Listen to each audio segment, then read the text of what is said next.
Hello everyone, welcome back to another video. As always, I'd like to remind you that there's a link in the description if you want to purchase my books.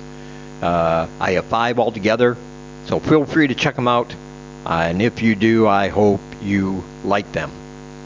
And also keep in mind that you can donate through PayPal or Ko-Fi.com, and instead of $15 for all my books, you send a donation of $10 or more. Not only do you help the channel, but I'll send you all 5 books plus any future books I write for free in the future. So it's a good deal. You help support the channel, you get some stuff to read, and everybody wins. I thought while we're down here walking around at pre-dusk there's a lot of rumors and a lot of myths that are surrounding Cambodia, and I thought I'd put 3 of those to rest. I was going to do a top 10, but I don't want to make this too long. I don't want to make it too wordy. So I thought I'd just give you the 3 things that I hear sometimes from people who have either not been here ever, or perhaps they just came for a visit and got the wrong impression. Let's put it that way. But these are my experiences, and I think if you've been here for any length of time, you can agree that these 3 myths, they just need to go away because they're just not true. And the first myth I want to talk about is that Cambodia is not safe. I think a lot of people think because it's a developing country and it's not a rich country like, you know, the United States or Britain or anything like that, that there has to be a lot more crime. It's got to be a lot more dangerous. And that is simply not true. I've said this before, I'll say it again, Cambodia is probably the safest country I've ever been to.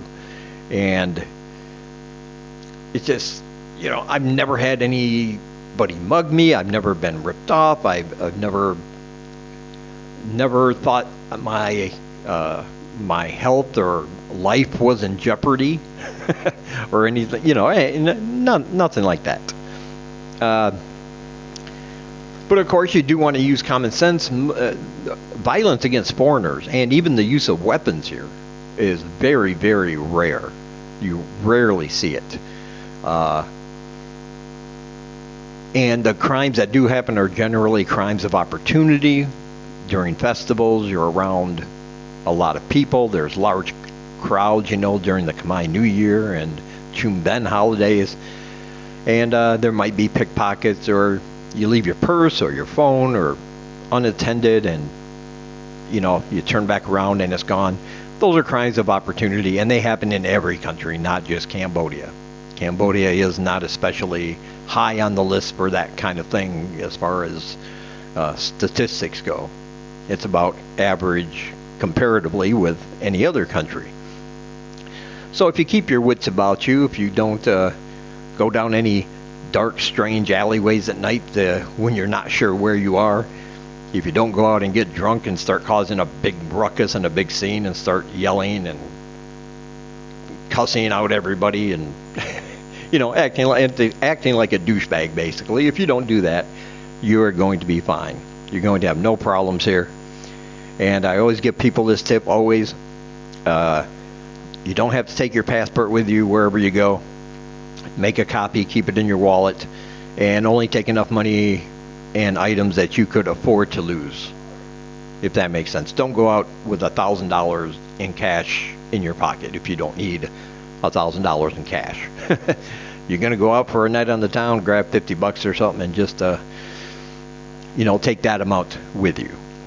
So just use some common sense. But Cambodia is a very, very safe country. Number 2, that is all about the Khmer Rouge. We all know the history, and if you don't, go ahead and look that up. The genocide that took place over a 4-year period.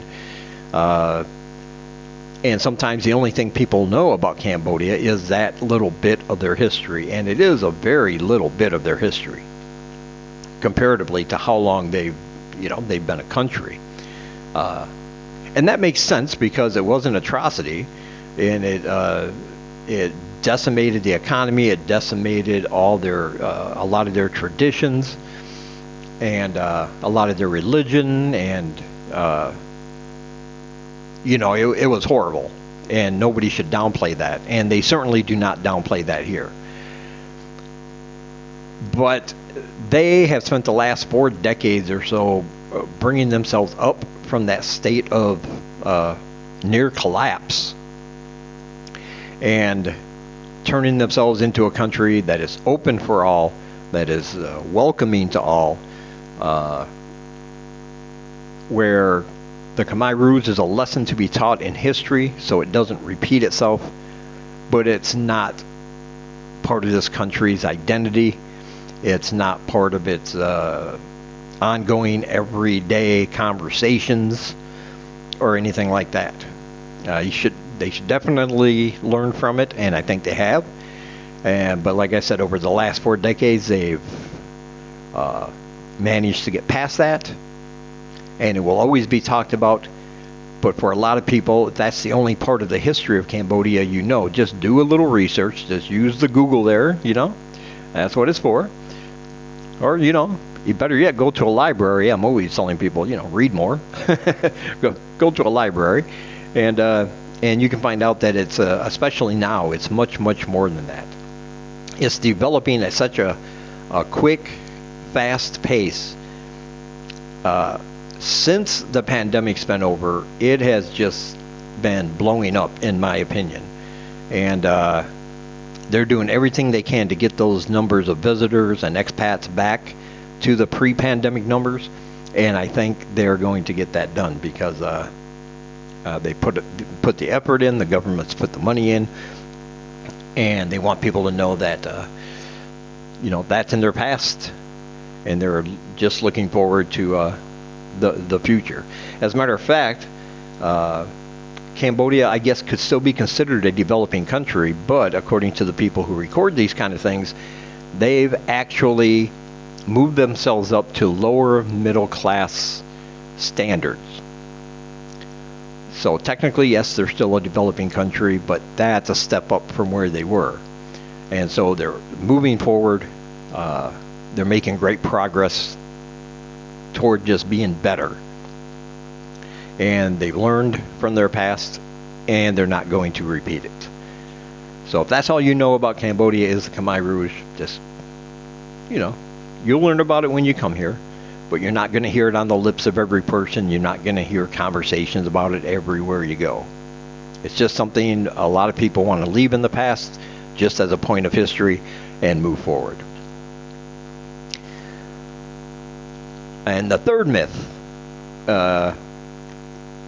and because I read this online when somebody asked the question, when's the best time to come to Cambodia, and people are telling them do not come during the rainy season, the wet season. Don't come here during the rainy season. And I'm like, no, I'm going to say the opposite. I'm going to go out on a limb here and say the opposite.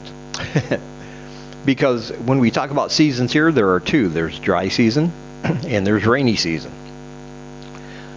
But just because it's dry season doesn't mean there's not any rain during those months. And the same applies during wet season. It's not raining 24 hours a day, 7 days a week. It rains intermittently throughout the day, and it's usually pretty much about the same time, generally. And when the sky starts getting black and the wind starts picking up, you will have time, if you're out and about, to go find some cover. The rain usually lasts anywhere from a couple minutes to 15 minutes perhaps, and then it stops, the sky opens back up, and then it'll be a few hours before it starts raining again. Now, that's not always the case. There have been some days where it just rains all day, and then the next day it's pretty much clear, But on average, it's spread out throughout the day. And I look at it this way. During rainy season, you're going to see a lot more greenery. Everything's nice and hydrated. All the plants, all the trees. It's going to be much more beautiful to see. And because it's considered the off-season, the off-tourist season, because of people saying don't come during the rainy season, you're going to find prices are cheaper than it would be during the premium season, during the dry season, during those months. So you'll be able to save a little money.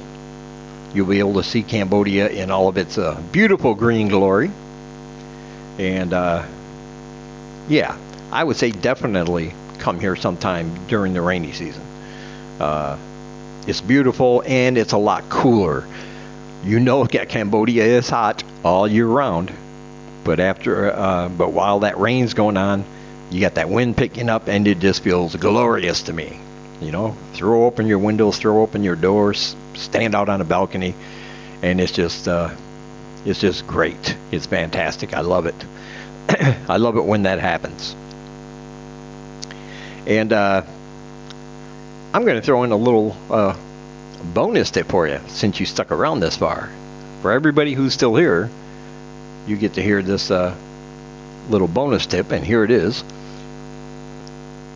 You're going to get food poisoning.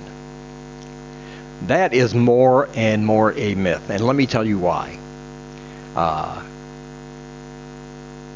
If you think people are starting businesses here, like to give people food, whether it's street food or a restaurant, and they're doing it in such a haphazardly way that people that eat there are going to get sick, they are not going to be in business that long. They did not invest all this money to lose customers. And if you're talking about street food, I can tell you this: that's probably safer than a sit-down restaurant, because you can see what you're going to be eating. They cook it right in front of you on all these little street stalls and street carts they have lined up every night. So you can check out the hygiene situation for yourself. If you don't think you like something, go on to the next cart, because they're all not the same. But it is possible. There's foods over here that contain bacteria that you're not used to coming from the West. And yeah, after a while, I think everybody's going to get a case of the old ass goblins, like I always say. But you're not going to die. You're not going to get sick and die. It's just, you'll be okay. And for a lot of people, that never happens. They've never been sick on the food here. And, good for them. But it's not more dangerous to eat here than it is anywhere else in the world. If you think about all the restaurants that have closed down or had recalls of, how many times do you see recalled items in the United States for different things? Like, hey, don't eat this lettuce, or, oh, we're going to recall these tomatoes, or this brand of beans because it's contaminated, and something like that. You don't see that a lot over here. It's much more prominent back in the United States, actually. So you're not going to get food poisoning just because you tried something new. You might not like everything, and that's all right. I don't like everything local, but there's so much good stuff and still so much I haven't tried that I can't wait to, that you'll be fine. You'll be fine. And plus the food here, especially if you're going to be staying long term, the food here, just like the weather, you have to acclimate to it. You have to get used to it. And eventually you'll know what you're looking for. You know, you have your places you like to go. You have your different foods you like. And yeah, you'll be fine. You'll be fine. Don't worry about it. All right. So those are 4 myths about Cambodia that I think are busted. And if you know of any more, leave me a comment and let everybody else know what you got. And as always, be sure to check out all my links in the description. Go ahead and buy my books. Donate if you want to help support the channel. Check out my other channel, Horror Reads. And also down below, I have links to other vloggers from this part of the world. So be sure to check out all those channels and give them a like and subscribe to them as well. I just added a new one.